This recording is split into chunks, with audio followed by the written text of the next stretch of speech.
good to hear. Um, so I'm gonna start taking questions from the audience. We already have one from Rachel.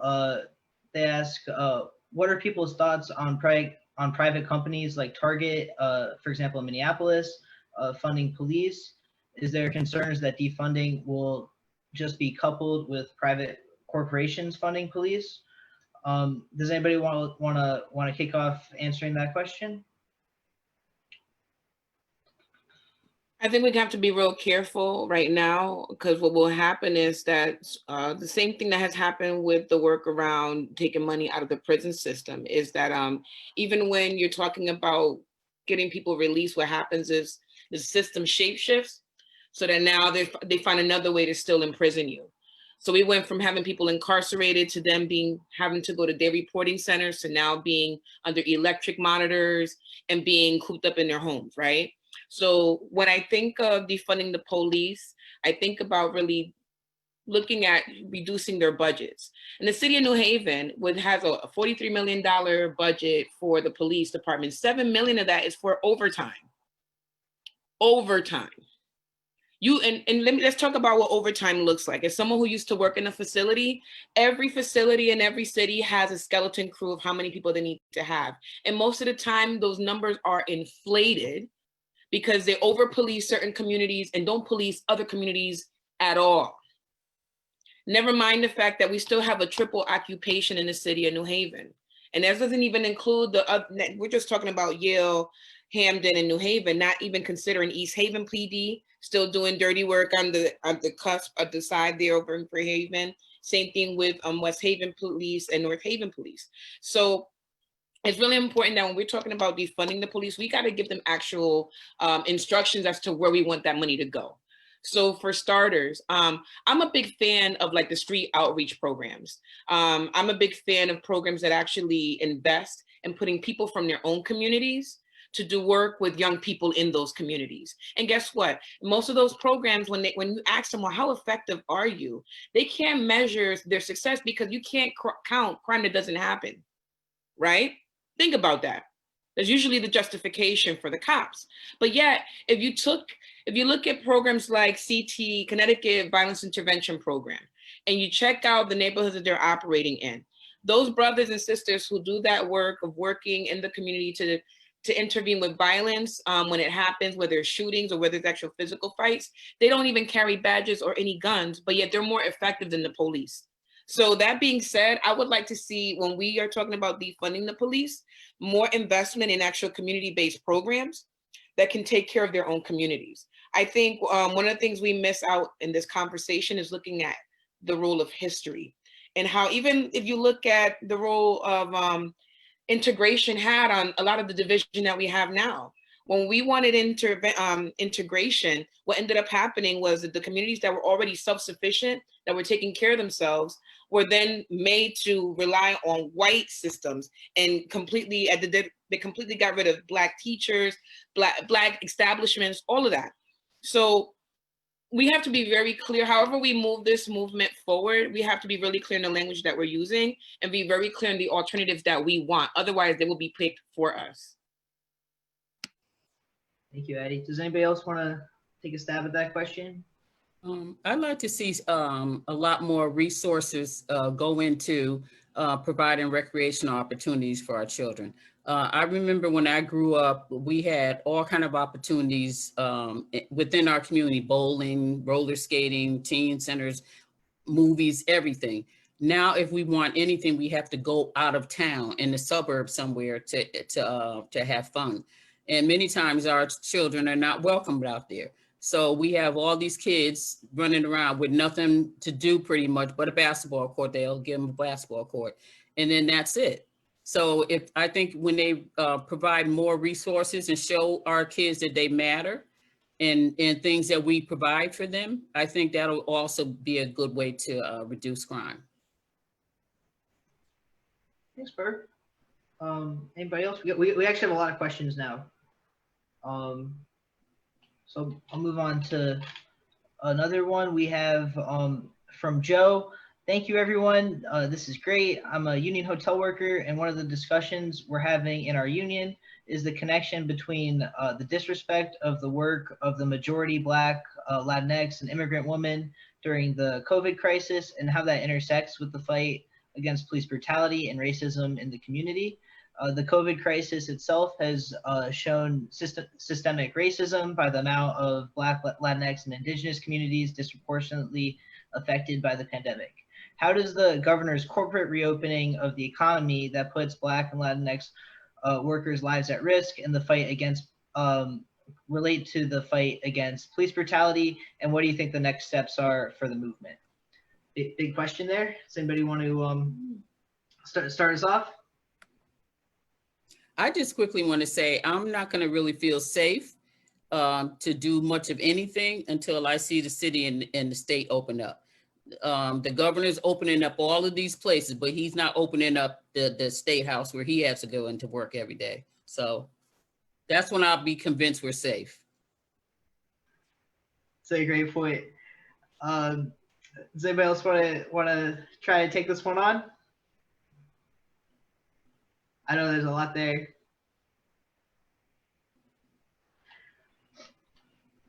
All right, let's see. Sorry, are you talking to me? Well, just the whole panel. Oh, okay, I'm gonna go back on mute. Sorry. Okay, no worries. Okay. All right, let's see. Another question we have.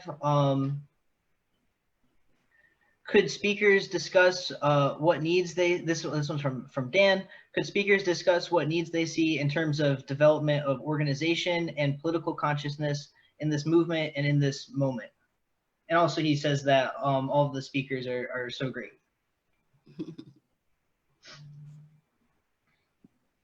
I think when I think of this organizing work that we do in the movement that is building, I think about the importance of having a shared language and a shared analysis.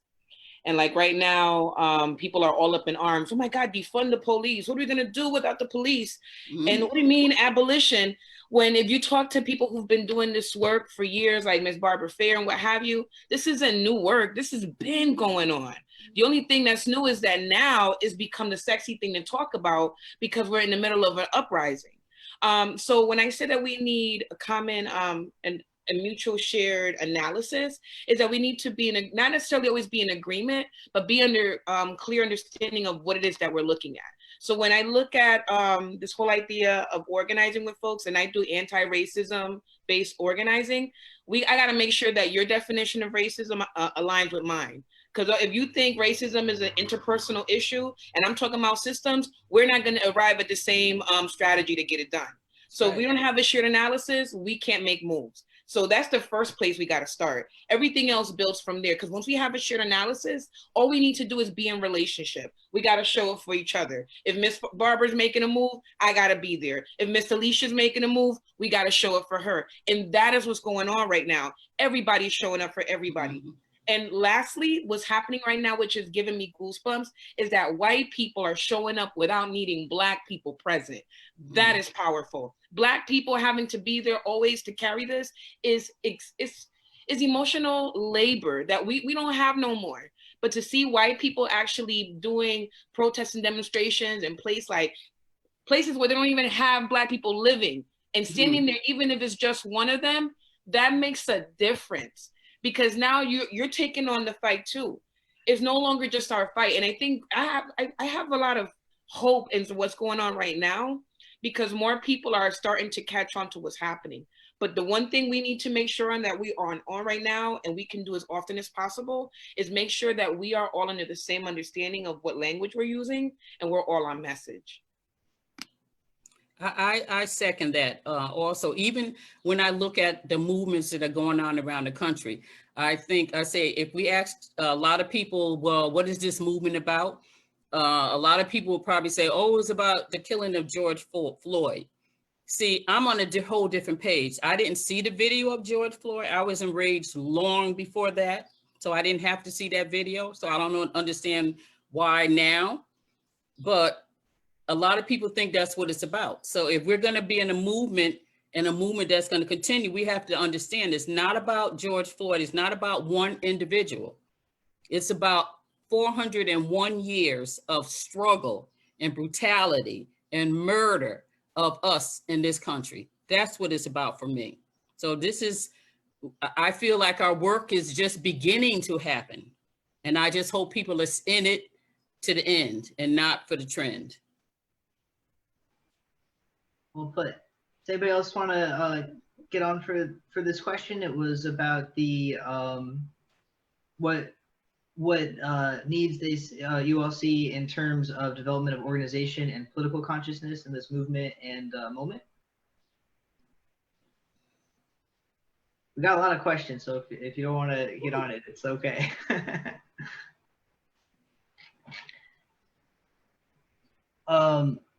David asks, related to Addie's contribution, how do folks come to a common analysis and action program? Would aiming towards building a common united front or coalition with a voice for all be a step forward? I mean, I can chime in on this one. I think it's also extremely important for us as leaders and organizers to start educating ourselves.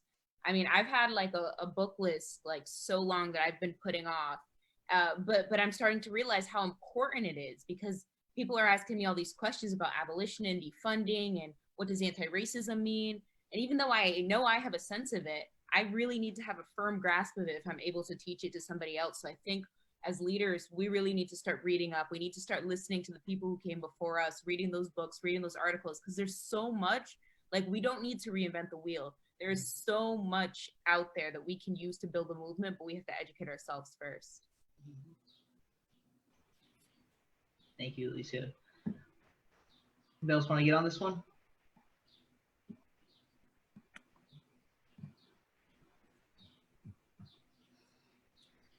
I would add to that to consider.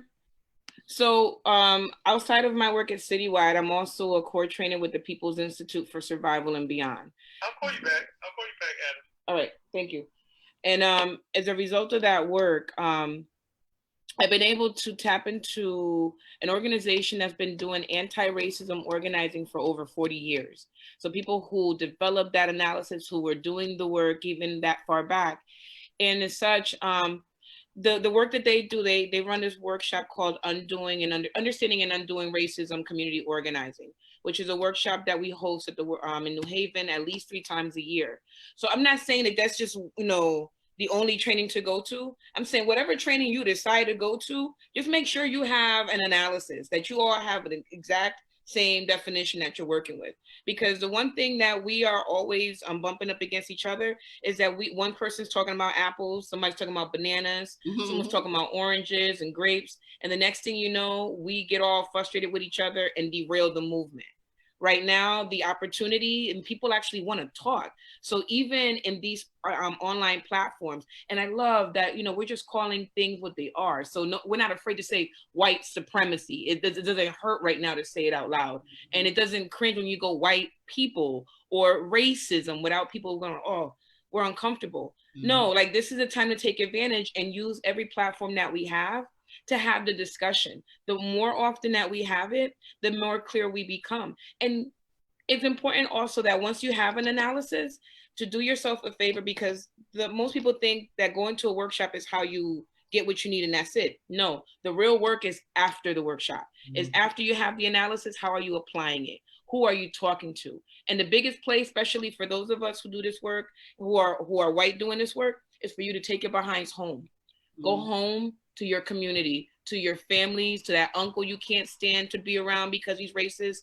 Because it is not Black people's jobs to convince white people. It is white people's jobs to convince other white people to get it together. So think on that. Whatever you do, get yourself together, get some vocab, get a grounding, and move from there.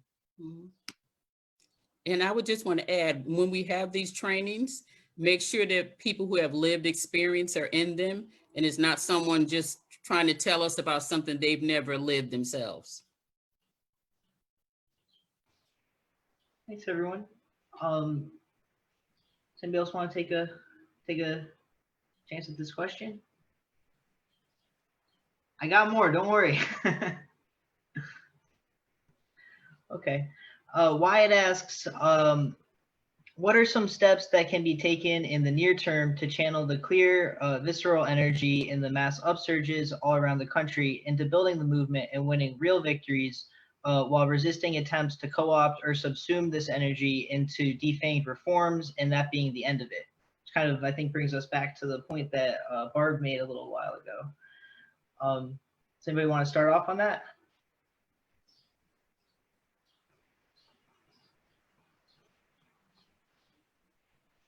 I can add something to that.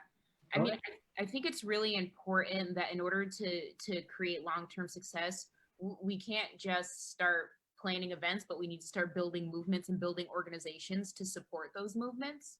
So what we're doing in New Britain is every single event we have a sign-up sheet. So we have like a running list of people who come to our events and who want to continue to come to our events.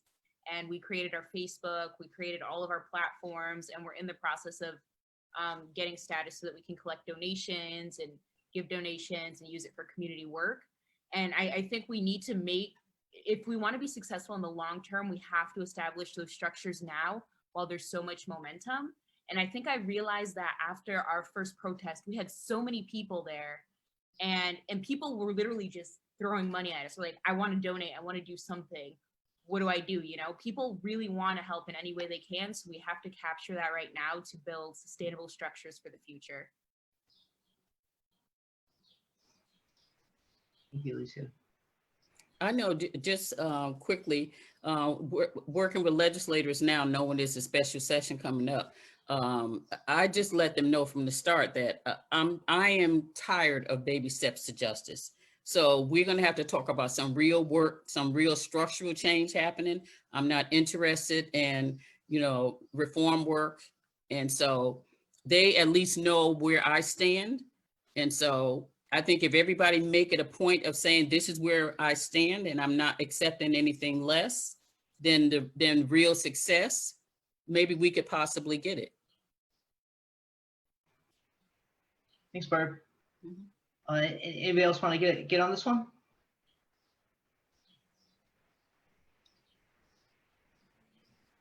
Yeah, if I could just chime in real quickly. I guess like this might also just be a question to throw back at the panelists.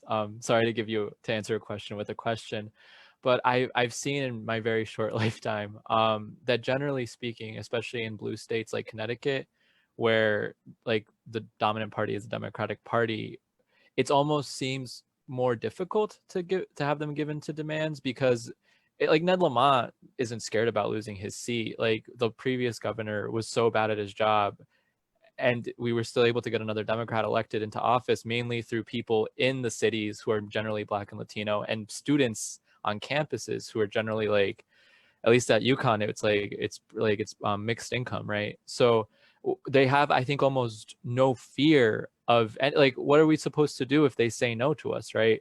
And that's why generally SR, as well as I personally think that even though it's very difficult to have a presence outside of the Democratic Party, I think it is time to start having that discussion about, if these politicians aren't giving us what we need, why can't we organize, not on a national level yet, but like on a local level? Because why can't we have like the Black, like not, I'll make it a little bit more moderate, but just like the Black Workers Party of Hartford, the Black Workers Party of New Haven? Why can't we get like a few city councilors?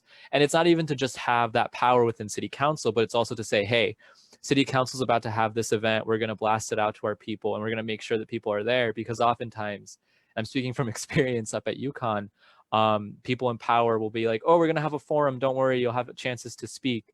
But then their demand sets, or like their speaking times of the people in power, they'll go beyond when students have class. And they actually did that to us at a Board of Trustees meeting where we were talking about student mental health after the death of 2 students of color by suicide.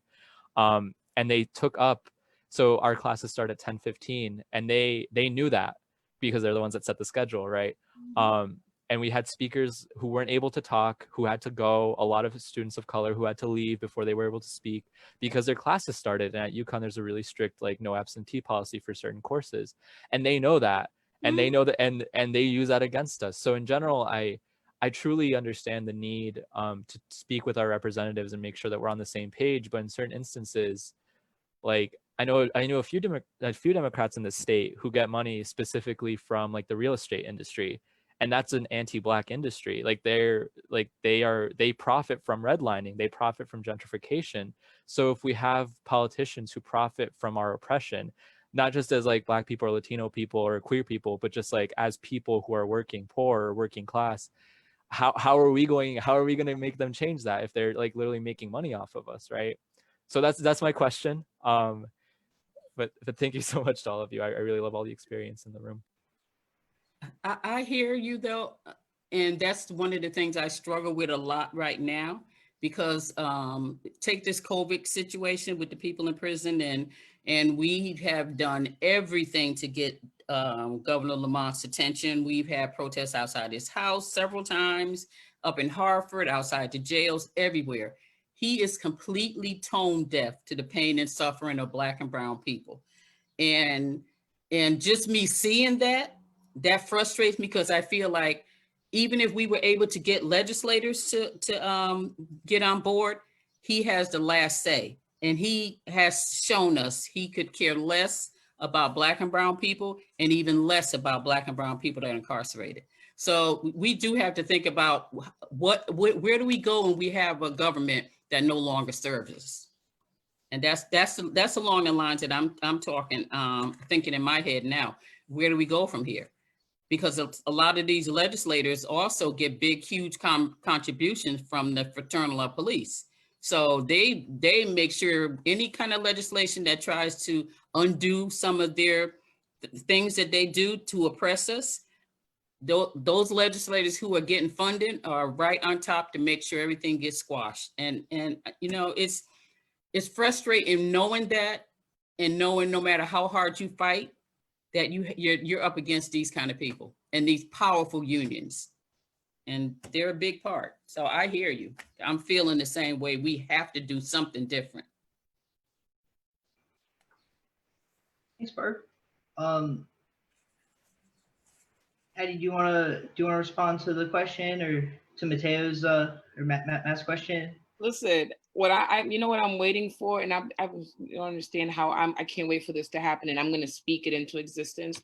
I would love to see a political party formed by young people under 25. Because that's the vote that they take for granted the most.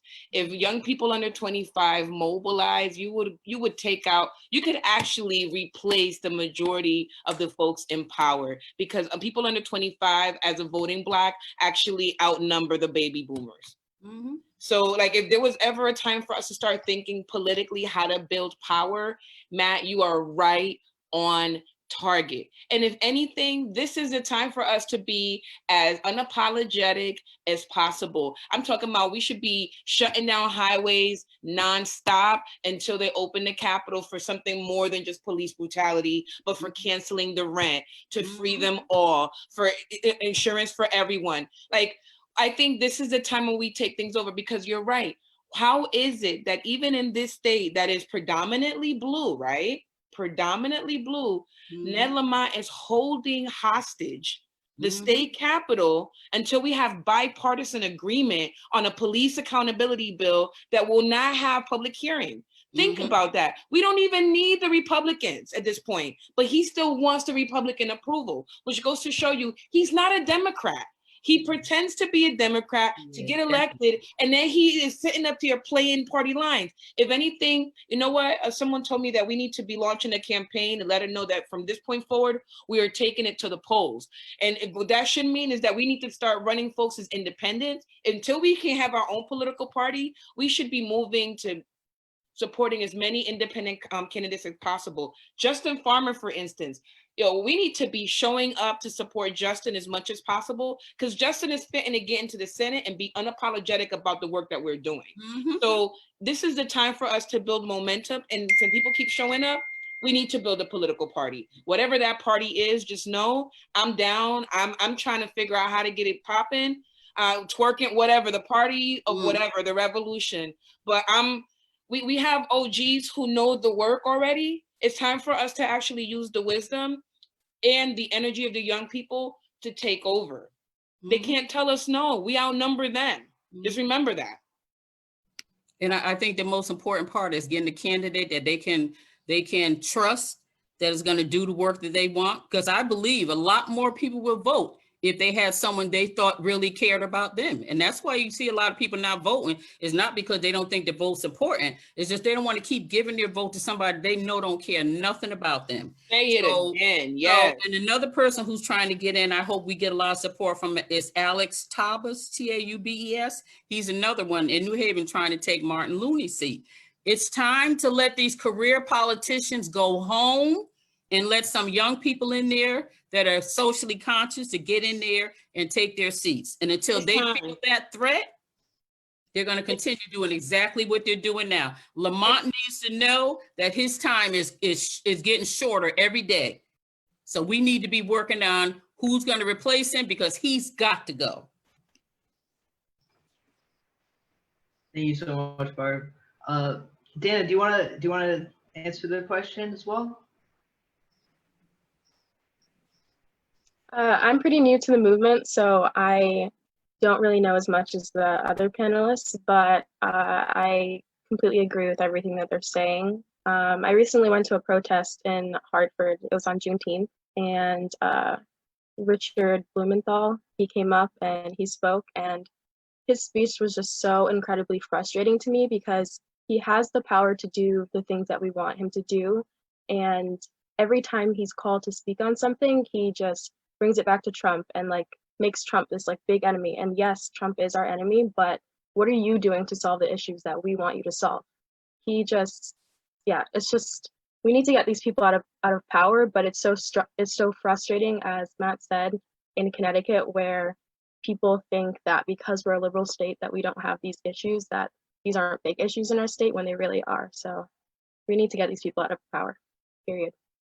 And I just want to say, I'm so excited. I was listening to you talking when you brought up Blumenthal, and right away, my faith, oh God, don't tell me she believed in his fake stuff. And I was like so thrilled to see that as young as you are, you can see through that BS, because I say the same thing. Why do we keep inviting these politicians to come and we praise and clap on their fake speeches when you've been in office long enough to do something? You've done nothing yet. So let's not look at Trump. What do? What have you failed to do in all the decades you've been in office? So thank you. I'm glad you're getting there. Is everybody else good? Go ahead, Matt. Yeah, SR is actually, not to plug our own stuff, but SR is actually running an independent candidate. Is it, Evan, can you check me on this? It's Congressional District 1 in Hartford, right? Dan Piper for Congress. Yeah. So, but yeah, so we're doing it. We're trying. Okay. I have a question from myself, which is there's been an increase with the size of the demonstrations. There's also been an increase in bodily harm and murders of Black people and Black activists. And I'm wondering what people think should be the movement's response to these attacks from white supremacy and from the right wing. Yeah, I'll throw it back to the panel if anybody wants to kick off.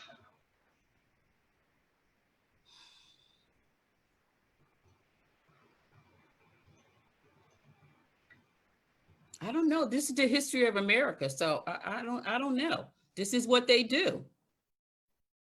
So we got to do something different. We got to have, like I said, people have to be out here and stay out here. Because one thing that they all, the history of this country, is they always know, give them a few weeks, they'll die away, and then we can go back to business as usual. We got to let them know that's not going to happen this time. Thanks, Barb. Dana?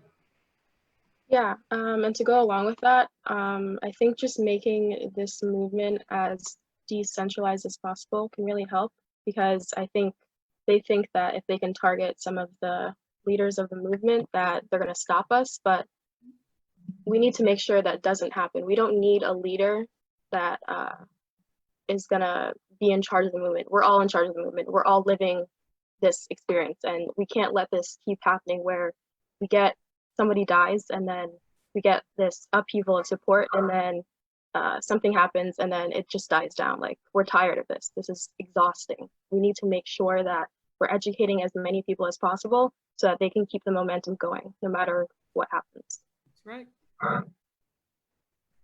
Thanks, Dana. Elisa, do you want to give that a shot? No. Is Addie still here? Yeah. Do you want to give it a shot? Oh, okay. I know Karen's been dealing with this kind of concretely. Can you take over? Yeah, say, I'm here. Could you talk about what you all in Power Up and in the community in Manchester have been doing to combat like these like active white supremacists? Because I know you've been mobilizing around it. So I'm sorry, start over, say that again.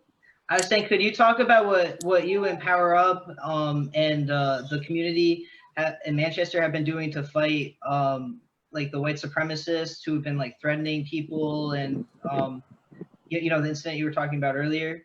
Do you talk about that a little bit? Hold on, you're muted. Yes. Yes. So yeah, we are not afraid to go straight up to their door. That's number one.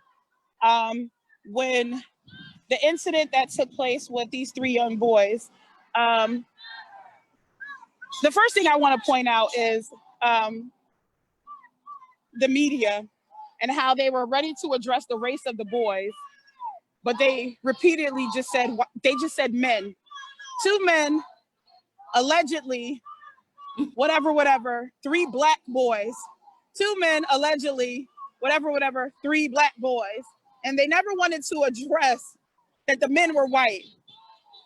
And they love to put in alleged when there was actually video, surveillance from the Walgreens, eyewitness statements, testimony, and that's a whole nother issue. But once the mom's video surfaced, people from Power Up were immediately inboxing me like, hey, did you see this? What's going on? And I literally, it was Father's Day, and so many people were like, what better way to celebrate Father's Day than to be out here and protecting the lives of local Black children? And that was from across the board, Black fathers to white fathers. And we immediately moved. We reached out. We had to first figure out who this mom was. I didn't even watch the full video. I just heard a mom's pain and agony. I heard the N-word. I heard my 13-year-old son. I heard not my son. And then we just moved. And so what we're trying to do in Power Up is we're going to be gathering together a rapid response team. And so we just reached out to, I believe it's WAR. We reached out to them for training. So that way we can have a collective group of people. So when something happens in like the Hartford County, we immediately will respond to that. Our rapid response team will respond to that when it has to do with things of this nature. And they will come back and they'll report to the leadership team. And then we go back to the entire Power Up group and the rest of the community. And then we mobilize and we act right away. And the reason of that is, with this particular situation, there was no report done the night it happened, even though the cops were called. There was no report done the next day when the cops went to the house. And so when we went to protest right at these 2 white racist cowards' door, I told the cops, I said, they tried to persuade me, can you move the protest? And I said, no. I said, we'll move when you arrest these men. So if you don't want us here, I said, it's quite simple. I said, who has to sign what? We got to go to a judge's house? We got to go to the prosecutor's house? Whose house do we have to go to? And I said, we're going to hold you all accountable. Now we got to hold the prosecutor accountable, and then we'll go from there. So that is kind of how we are taking this. We're not looking for likes. We're not looking for followers. We ain't looking for clout. That's not what this is. The chant says, no justice, no peace. So there is no peace here in Manchester because we have yet to find justice. So we're not getting crumbs. You're not gonna just get excited. So everybody was like, yeah, they made an arrest. And I said, okay, good. That's their job. They were supposed to be arrested. There's nothing to get excited over that. I said, well, now we move to conviction. Right now, what we're going to be doing is we need to get, I contacted Senator Gary Winfield, even though he's not in our direct area. He's the only one that I had a personal connection with. And so he contacted the state chapter of the NAACP. And so now I'm on the process of working with them, and they've been in contact with the parents. And so we found that the prosecutor, the judge, lowered the bail. And so that is all a part of the systemic racism. And so why did you lower their bail? How do you go from 150,000 to 5 and 10,000? How? Wow. How does that work? So now what they're process of doing is gathering more information. An official letter has been sent to reinstate the original bail. And if that doesn't happen, then we have to move to Hartford for our protest, because we are going to hold every single system and anybody who works under that system accountable. You are not going to just give us crumbs and try to think that we just going to be happy and, oh, thank you, master. No, that's not happening. No more. No more. No. And so I don't care how long it's going to take, because we talk about generations, hundreds of years of BS. And you have a new generation of folk taking over this torch. And like I keep saying to my people out here who support me and support Power Up in this movement, I'm raising a generation of kids who ain't going to be so patient. And if y'all don't get it right here in this generation, I can't promise you what these kids is going to do. See, now, when we talk about burning it down, we are talking about figuratively, at least for me and Power Up. But the kids that's coming behind us, I can't promise you what they're talking about. We were promised 40 acres and a mule. And do you know what that equates to today? That's $59.3 trillion. And that's not in my manifesto. I'm not asking for $59.3 trillion.